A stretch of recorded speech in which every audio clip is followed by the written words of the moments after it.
এমনি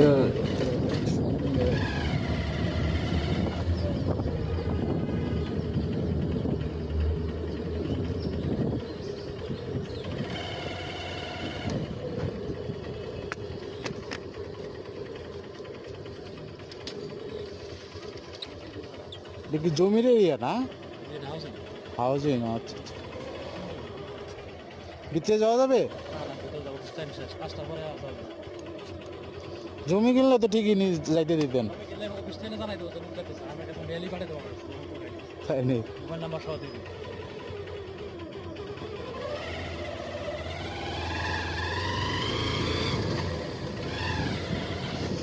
এখানে হচ্ছে অফিস থেকে অনুমতি নিতে হবে, তারপর ঢুকতে হবে, তাছাড়া ঢুকতে দিবে না। এই হচ্ছে অবস্থা। আমার কাছে মূলত এখানে ব্রিজটা ভালো লাগছে,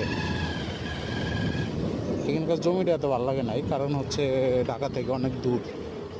তবে কেউ যদি অনেক টাকা থাকে, বাংলো বাড়ি ঠাড়ি করে রাখে, সেই ক্ষেত্রে ঠিক আছে।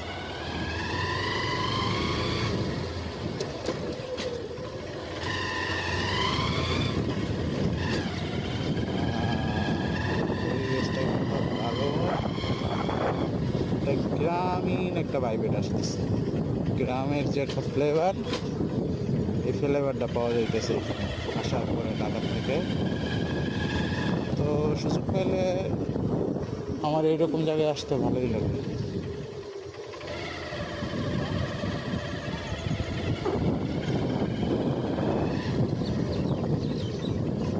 আসসালামু আলাইকুম।